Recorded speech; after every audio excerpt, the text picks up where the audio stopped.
Hi hello നമസ്കാരം. പുതിയ ration card എങ്ങനെ ഉണ്ടാക്കാം, അതുപോലെ തന്നെ BPL റേഷൻ കാർഡിന് എങ്ങനെ അപേക്ഷ നൽകണം, സ്ഥലവും വീടും ഇല്ലെങ്കിൽ പുതിയ റേഷൻ കാർഡ് ഉണ്ടാക്കുവാൻ സാധിക്കുമോ തുടങ്ങിയിട്ടുള്ള സുപ്രധാനമായിട്ടുള്ള കാര്യങ്ങളാണ് ഇന്നത്തെ A to Z ഇൻഫോബിൻ്റെ ഏറ്റവും പുതിയ വീഡിയോ. ഇപ്പോഴും പല ആളുകൾക്കും റേഷൻ കാർഡില്ല, അതുപോലെ പല ആളുകളും അർഹത ഉണ്ടായിട്ട് പോലും റേഷൻ കാർഡ് വെള്ള കാർഡോ അതല്ലെങ്കിൽ നീല കാർഡോ ആണ്. അപ്പം ഇത്തരം ആളുകൾക്കുള്ള എല്ലാം വളരെ പ്രധാനപ്പെട്ടിട്ടുള്ള ഒരു വിഷയമാണ് ഇന്നത്തെ വിഷയം. നിങ്ങൾക്ക് റേഷൻ കാർഡ് ഉണ്ട് എന്നുണ്ടെങ്കിൽ യെസ് എന്നും അതല്ലെങ്കിൽ നോ എന്നും കമൻറ്റ് ചെയ്യുക. അതുപോലെ റേഷൻ കാർഡുമായി ബന്ധപ്പെട്ടുള്ള എന്തെങ്കിലും സഹായങ്ങൾ ആവശ്യമുണ്ടെങ്കിൽ താഴെ കമൻറ്റ് ബോക്സിൽ ചോദിക്കാൻ മറക്കരുത്. BPL റേഷൻ കാർഡിന് പ്രത്യേകമായി എന്തൊക്കെ വേണം എന്ന് പറയുന്നതിന് മുൻപായി ആദ്യമായി നമുക്ക് പുതിയ റേഷൻ കാർഡ് ഉണ്ടാക്കുന്നതിന്, അതായത് BPL കാർഡുകാർക്കും അതുപോലെ സാധാ വൈറ്റ് കാർഡാണെങ്കിലും പുതിയ റേഷൻ കാർഡ് ഉണ്ടാക്കുന്നതിന് എന്തെല്ലാം രേഖകൾ വേണമെന്ന് നമുക്ക് നോക്കാം. ഇതിൽ ആദ്യത്തേതും അതുപോലെ ഏറ്റവും പ്രധാനപ്പെട്ട രേഖയാണ് ഓണർഷിപ്പ് സർട്ടിഫിക്കറ്റ്, അതല്ലെങ്കിൽ റെസിഡൻസി സർട്ടിഫിക്കറ്റ്. നിങ്ങളുടെ സ്വന്തം സ്ഥലവും വീടും, അതായത് വീട് നിങ്ങളുടെ സ്വന്തം പേരിലാണെന്നുണ്ടെങ്കിൽ അതിന് വീട്ട് നമ്പറും ലഭിച്ചിട്ടുണ്ടെങ്കിൽ നിങ്ങൾക്ക് ഓണർഷിപ്പ് സർട്ടിഫിക്കറ്റ് വെച്ച് പുതിയ റേഷൻ കാർഡിന് അപേക്ഷിക്കാം. ഓണർഷിപ്പ് സർട്ടിഫിക്കറ്റ് എടുക്കുന്നതിന് K-സ്മാർട്ടിൽ നിങ്ങളുടെ ബിൽഡിംഗ് ആഡ് ചെയ്ത് കഴിഞ്ഞാൽ സിമ്പിളായി എടുക്കാവുന്നതാണ്. അതുപോലെ തന്നെ അതല്ല, നിങ്ങൾ വാടകയ്ക്കാണ് താമസിക്കുന്നത് എന്നാൽ നിങ്ങൾക്ക് റെസിഡൻസ് സർട്ടിഫിക്കറ്റാണ് ആവശ്യമായി വരിക.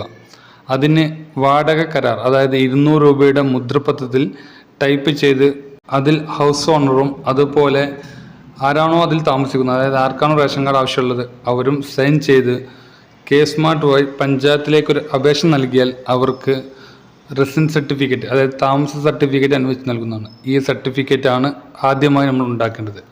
അതുപോലെ തന്നെ രണ്ടാമതായി നമുക്ക് ആവശ്യമുള്ളത് വരുമാന സർട്ടിഫിക്കറ്റാണ്.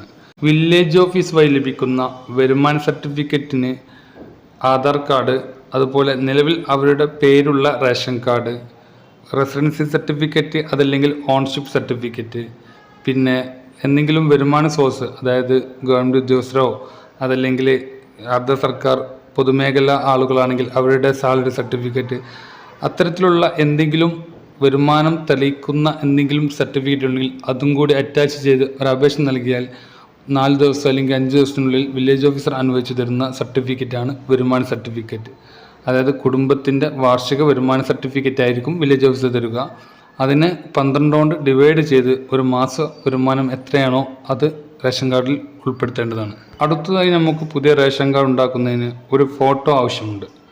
അതിലെ മുതിർന്ന സ്ത്രീ, അതായത് പുതിയ റേഷൻ കാർഡ് ഉണ്ടാക്കുമ്പോൾ അതിലെ മുതിർന്ന സ്ത്രീ ആരാണോ അവരുടെ ഒരു ഫോട്ടോ ആവശ്യമുണ്ട്. ഇനി സ്ത്രീകൾ ആരുമില്ല, പുരുഷന്മാർ മാത്രമുള്ള റേഷൻ കാർഡാണെങ്കിൽ അതിലെ മുതിർന്ന പുരുഷൻ്റെ ഫോട്ടോയാണ് ആവശ്യമുള്ളത്.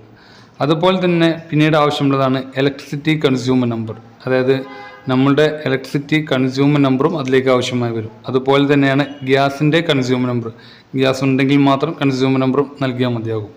അതുപോലെ തന്നെ ആ കാർഡിലുള്ള മുതിർന്ന ഏതെങ്കിലും ഒരു അംഗത്തിൻ്റെ ബാങ്ക് അക്കൗണ്ട് നമ്പറും നൽകേണ്ടതായുണ്ട്. പിന്നെ നമ്മൾ നൽകേണ്ടത് ഒരു മൊബൈൽ നമ്പറാണ്. ഇത്ര കാര്യങ്ങളാണ് സാധാരണഗതിയിൽ ഒരു പുതിയ റേഷൻ കാർഡിന് ആവശ്യമായി വന്നിട്ടുള്ളത്. അതുപോലെ തന്നെ ചിലപ്പോൾ ഹസ്ബൻഡും വൈഫും ഒരേ റേഷൻ കാർഡിൽ ഉണ്ടാകണമെന്നില്ല. ചിലപ്പോൾ വൈഫ് അവരുടെ സ്വന്തം വീട്ടിലുള്ള റേഷൻ കാർഡിലായിരിക്കും ഉണ്ടാവുക. അങ്ങനെയാണെന്നുണ്ടെങ്കിൽ അവിടെ നിന്നും വെട്ടി ട്രാൻസ്ഫർ സർട്ടിഫിക്കറ്റ്, അതായത് ആ താലൂക്ക് വ്യത്യാസമുണ്ടെങ്കിൽ സെയിം താലൂക്കിലല്ല ഹസ്ബൻഡും വൈഫും താമസിക്കുന്നതെങ്കിൽ അവിടുന്ന് വെട്ടി കൊണ്ടുവരുന്നുള്ള, അതായത് ട്രാൻസ്ഫർ സർട്ടിഫിക്കറ്റ് ഉണ്ടാക്കേണ്ടതാണ്. അതും നമുക്ക് വെബ്സൈറ്റ് വഴി ഉണ്ടാക്കാവുന്നതാണ്.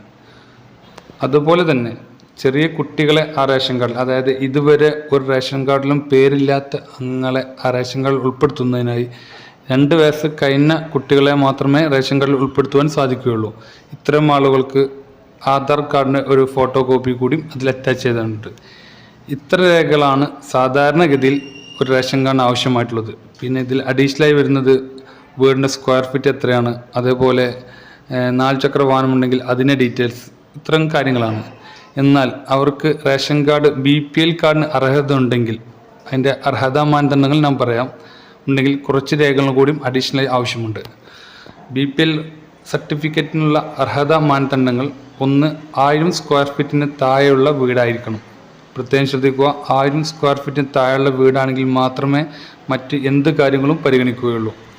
അതുപോലെ തന്നെ 4 ചക്ര വാഹനം ആ വീട്ടിലുണ്ടാവാൻ പാടില്ല. വാർഷിക വരുമാനം 1 ലക്ഷത്തിൽ താഴെ ആയിരിക്കണം. ഇത്തരം കാര്യങ്ങൾ ആ റേഷൻ കാർഡ് ഉൾപ്പെട്ടിട്ടുണ്ടെങ്കിൽ അവർക്ക് BPL റേഷൻ കാർഡിന് അർഹതയുണ്ട്. ഇവർ സ്ക്വയർ ഫീറ്റ് തെളിയിക്കുന്ന സർട്ടിഫിക്കറ്റ് KSmart വഴി അപേക്ഷ നൽകിയാൽ നിഷ്പ്രയാസം കിട്ടുന്ന സർട്ടിഫിക്കറ്റാണത്. അതുപോലെ തന്നെ BPL സർട്ടിഫിക്കറ്റ്, അതും KSmart വഴി പഞ്ചായത്തിലേക്ക് അപേക്ഷിക്കേണ്ട ഒരു സർട്ടിഫിക്കറ്റാണ്. ഈ 2 സർട്ടിഫിക്കറ്റുകൾ കൂടിയും അതിൻ്റെ കൂടെ അറ്റാച്ച് ചെയ്യേണ്ടതാണ്. ഒപ്പം തന്നെ എന്തെങ്കിലും ഡിസബിലിറ്റി സർട്ടിഫിക്കറ്റോ അതല്ലെങ്കിൽ വിധവയാണെങ്കിൽ വിഡോ സർട്ടിഫിക്കറ്റോ അത്തരത്തിൽ ആനുകൂല്യങ്ങൾ ലഭിക്കാൻ അർഹതയുള്ള എന്തെങ്കിലും രേഖകളുണ്ടെങ്കിൽ ഇതിൻ്റെ കൂടെ അറ്റാച്ച് ചെയ്യേണ്ടതാണ്. അതുപോലെ തന്നെ വാടകയ്ക്ക് താമസിക്കുന്ന ആളുകളാണെങ്കിൽ റെൻ്റ് എഗ്രിമെൻ്റ് ഇതിൻ്റെ കൂടെ അറ്റാച്ച് ചെയ്യുക തുടങ്ങിയിട്ടുള്ള കാര്യങ്ങളാണ് പുതിയ റേഷൻ കാർഡിന് ആവശ്യമായിട്ടുള്ളത്. ഇത്തരം രേഖകൾ വെച്ച് ഓൺലൈൻ വഴി അപേക്ഷ നൽകിയാൽ സാധാരണഗതിയിൽ, അതായത് BPL ലിസ്റ്റിൽ ഉൾപ്പെടാൻ അർഹതയില്ലാത്ത 1000 സ്ക്വയർ ഫീറ്റിന് മുകളിലുള്ള വീടുള്ള ആളുകളാണെങ്കിൽ ഏകദേശം ഒരു 10 ദിവസം അതല്ലെങ്കിൽ ഒരാഴ്ചക്കുള്ളിൽ തന്നെ അപ്രൂവ് ആകുന്നുണ്ട്. അതുപോലെ BPL ലിസ്റ്റിൽ ഉൾപ്പെടാൻ അർഹതയുള്ള ആളുകളാണെങ്കിൽ അവർ എൻക്വയറി ഒക്കെ ഉണ്ടായിരിക്കും.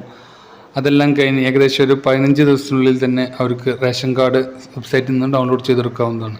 റേഷൻ കാർഡ് പുതുതായിട്ട് ഉണ്ടാക്കുവാനോ അതല്ലെങ്കിൽ ഒരു റേഷൻ കാർഡിൽ നിന്നും മറ്റു റേഷൻ കാർഡിലേക്ക് ആളുകൾ ചേർക്കാനോ അതല്ലെങ്കിൽ ഓൺഷിപ്പ് ചേഞ്ച് ചെയ്യുക, അതുപോലെ അത്തരത്തിലുള്ള റേഷൻ കാർഡ് സംബന്ധമായിട്ടുള്ള എന്തെങ്കിലും ഓൺലൈൻ വഴിയുള്ള ആവശ്യമുണ്ടെങ്കിൽ കോൺടാക്റ്റ് ചെയ്യാവുന്നതാണ്.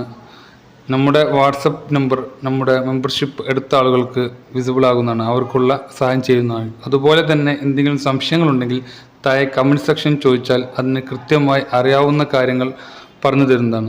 ഇത്തരത്തിൽ ഉപകാരപ്രദമായ വീഡിയോകൾ തുടർന്നും നിങ്ങൾക്ക് നോട്ടിഫിക്കേഷനായി ലഭിക്കണമെങ്കിൽ A to Z ഇൻഫോവേഡ് എന്ന ഈ ചാനൽ സബ്സ്ക്രൈബ് ചെയ്ത് തൊട്ടടുത്തുള്ള ബെല്ലൈക്കൺ കൂടി എനേബിൾ ചെയ്യുക. അങ്ങനെയെങ്കിൽ മാത്രമേ ഇനി അപ്ലോഡ് ചെയ്യുന്ന വീഡിയോകൾ നിങ്ങൾക്ക് നോട്ടിഫിക്കേഷനായി ലഭിക്കുകയുള്ളൂ.